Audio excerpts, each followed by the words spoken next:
I am water, a shapeshifter. I drift upward in morning mist. I lie silent in Arctic ice. I lie patiently in lakes. I writhe in tsunamis and tornadoes. I shape and reshape the earth, always seeking a downward path towards the ocean. I am obedient only to the moon, who, having no water of her own, draws me towards her in a love twist. I am the common factor of all life and gave it birth. Your scientists have measured me and defined my inner structure, yet only Masaru Emoto looked into my heart and discerned my sensitivities to love, to hate, to peace, to war. In your arrogance, you have sought to control me by draining swamps and building dams, which steal my right to run and deprive creatures and green growing things of the right to life. They have no choice. They live or they die. In your ignorance and greed, you think me your property and trade me in the marketplace for gain. But know this, I animate your blood and yet your bones. Deny this, and the time may come when out of primeval oceans life will once again emerge onto the uninhabited shores of this planet. Respect me.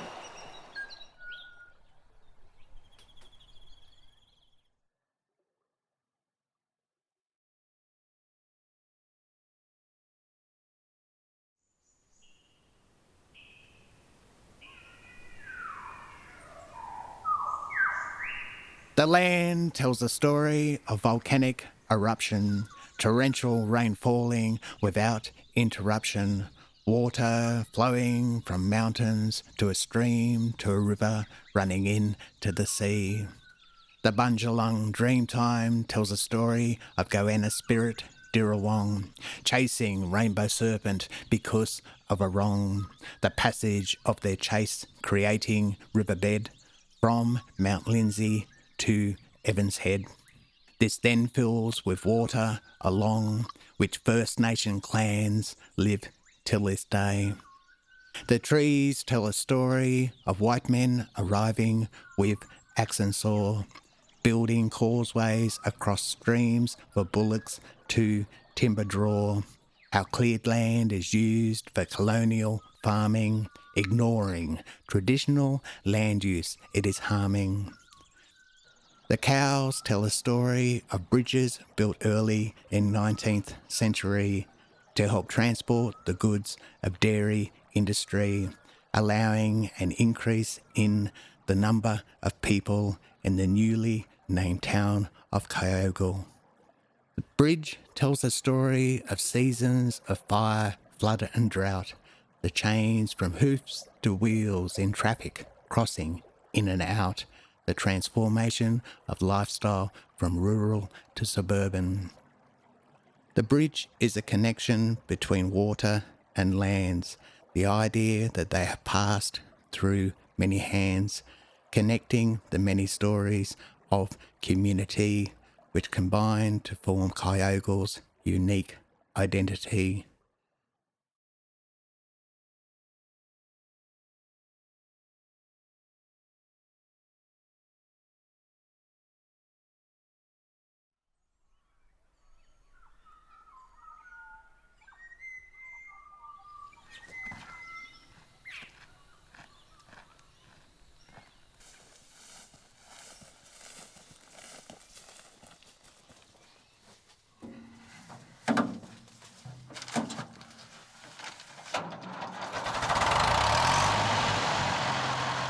Whenever I find myself growing grim around the mouth, whenever it's a damp, drizzly, southerly Easter in my soul, whenever I find myself involuntarily passing before nursing homes and bringing up the rear of every funeral I meet, whenever I find myself minutely increasing the odds of winning lotto by buying a ticket, whenever the dust sits in my mouth and ears and nose.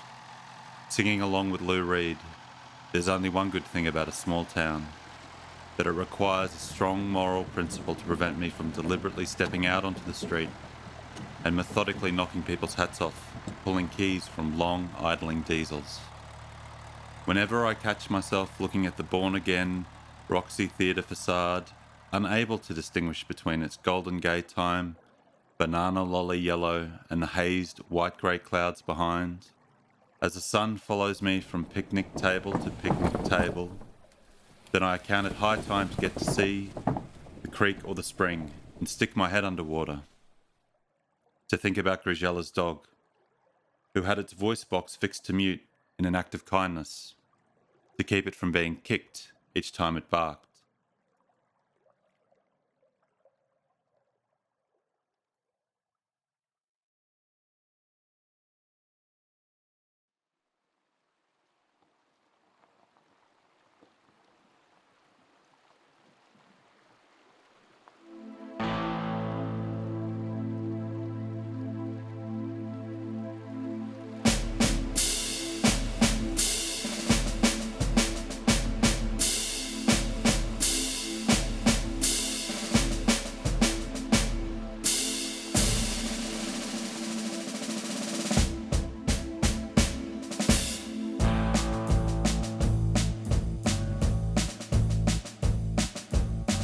We're going this way, your way. Build a bridge. Rivers are the roads. Talking about the erosion before the colonies came and started, we didn't have silting up the rivers, so there was a lot less flooding. So what actually was the vegetation made filters all the way down to the actual waterways, which protected the creeks and rivers from silting up. And this is what we have just witnessed, a major flooding, which is made worse by the fact of the silting up in the rivers, of what modern man has done. Whereas for thousands and thousands of years, these creeks and rivers were pristine. The water, great ore, crossing over,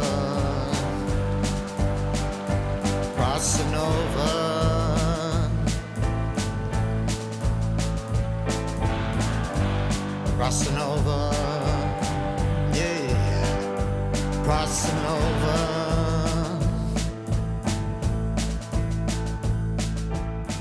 We got our time. Okay, we're talking about middens, which is a place where people sat around and ate some of these freshwater mussels here, and then left the shells. But the erosion here has exposed them, and these are a couple of good example ones. They were pretty big and pretty good eating.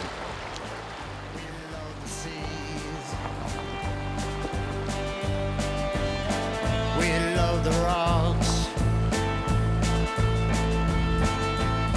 true nature marks, are the water, the water,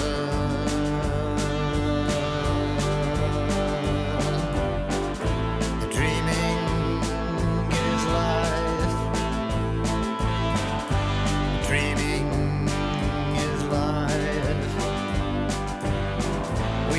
The land without demand, no need to take over, just a makeover.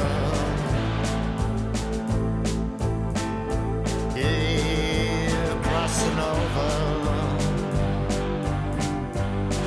oh, crossing over.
Late 90s, mid 80s Magna, Seb fanging up Green Valley Creek, Jane 17th, 250 watt subby, boot thumping bass, Wu-Tang banging, rah rapping back right, wild for the night.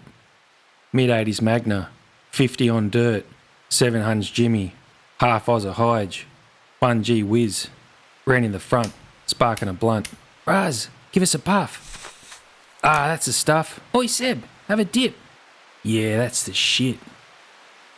Mid-80s Magna, over last bridge, an explosion of sound, 10 tons of timber, beams bounce clap, bolts rattle clatter, a cavalry charge, war film score.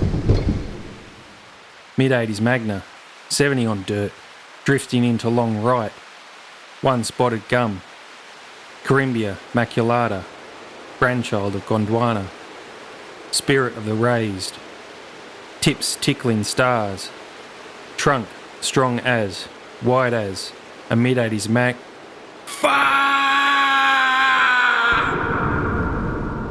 Late 90s, mid-80s Magna, Green Valley Creek, Jane 17th.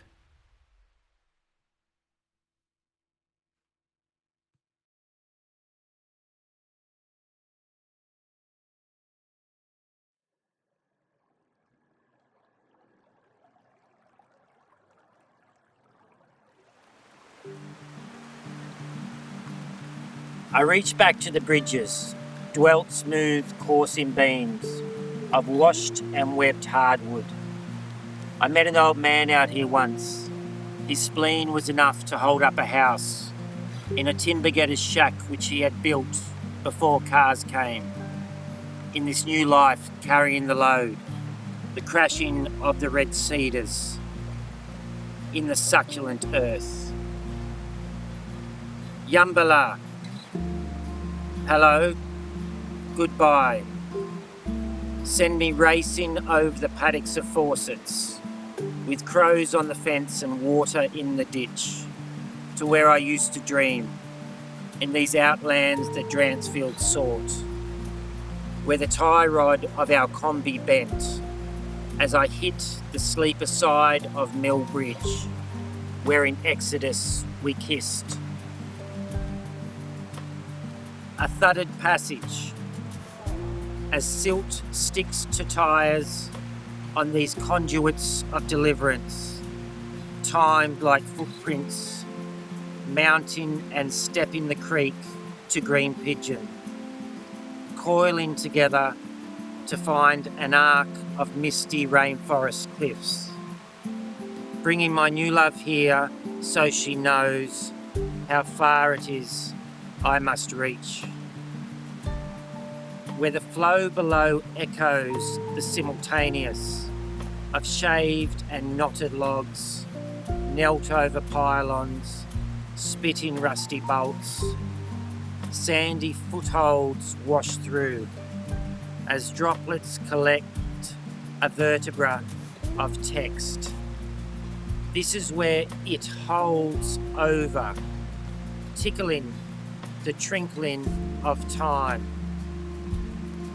Crofton weeds caress the caved-in banks, staghorns blink and she-oaks lunge, mozzies cut the whirling surface, sunlight spits rocky depth with the rising force of flood rush, of vines enmeshed.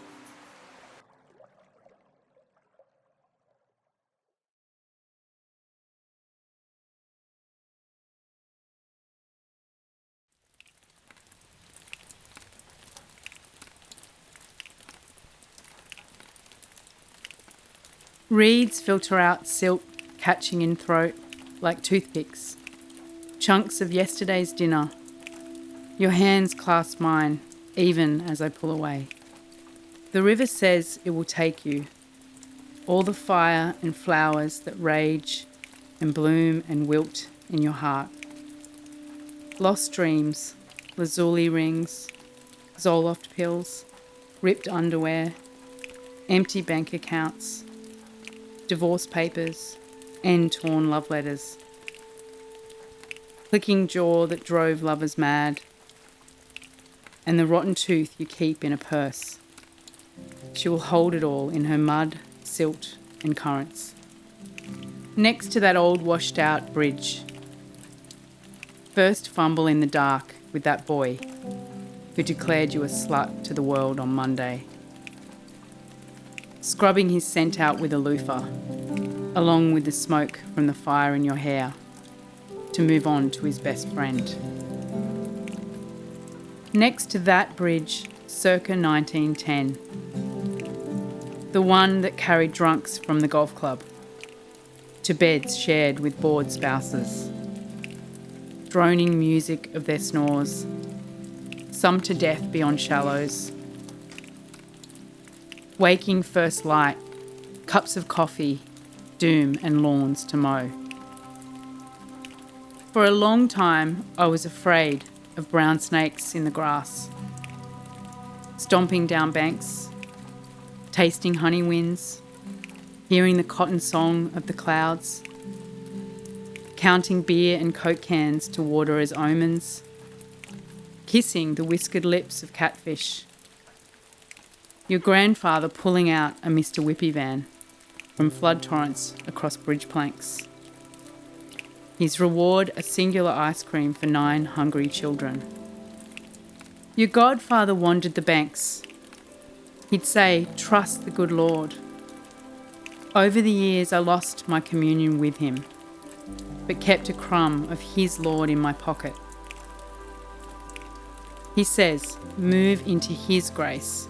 Let him take you. Sometimes I can let his words chime in my bones like bells. He's beautiful. He's beautiful. He's beautiful. Incantations on the drive home. Terror is holding his beauty in your hands and letting go, or not. By all means go, if you know. I will only spill from your hands like milk from a bowl once we know each other.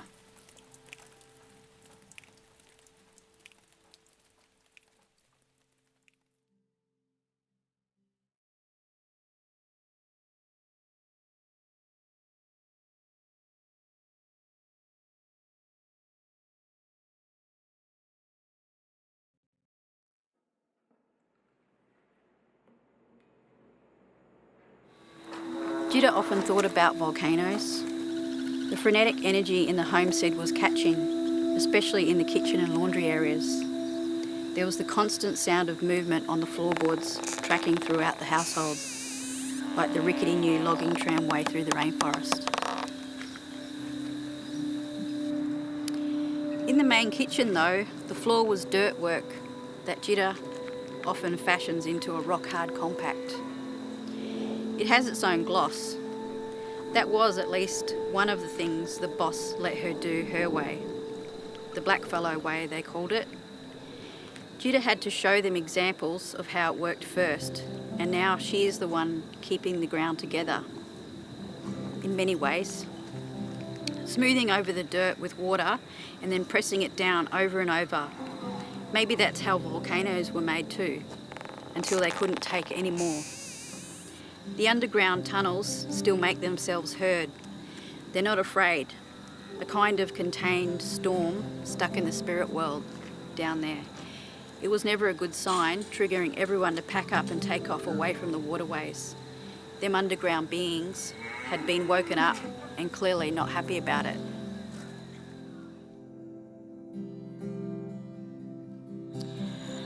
The group of native police pulled up their horses at the Little Round Mountain. It was definitely a landmark, but not the kind of place to sleep at. Not if you knew the story behind it.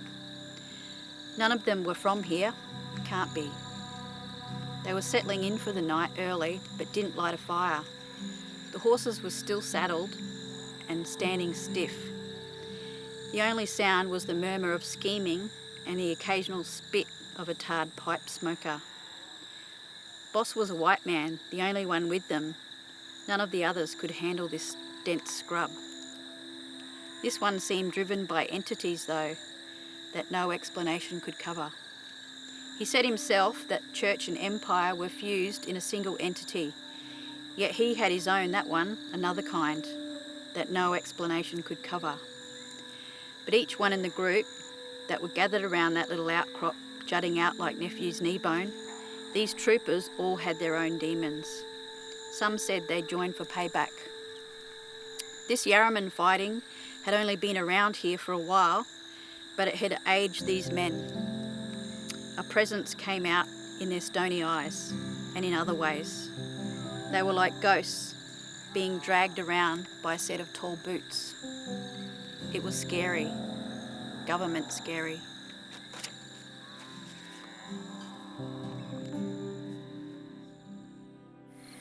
Some young ones were laying in the creek shimmer. They'd already picked some red grevillea flowers and were soaking them in a small rock pool, ready for drinking later. Old woman was using her long spear, so she was further downstream, edging along a patch of river shale. Some fish had been covered with a layer of mud and were lined up on the bank, waiting to be baked like pottery arms, with one eye cast to the brewing skies. Over on the flat, Old Man and one of his wives were cleaning up the many stone knives, always laid out ready for feast preparation. 30 or so beautifully shaped large stone flakes laid out into 2 rows, a lot like they do at the homestead when dinner is ready to cut up with their cutlery. Surely the men would soon be back with their hunt, and the women were already sitting in the shade, shredding the leaves from stems and brushing dirt off the Murnong tubers. Lily-pilly was soaking in the creek as well, fallen straight from the tree, best with sweet water keeping them fat and juicy. The fire was given a few logs every now and then, so the coals were ready for cooking and for drying off after the creek.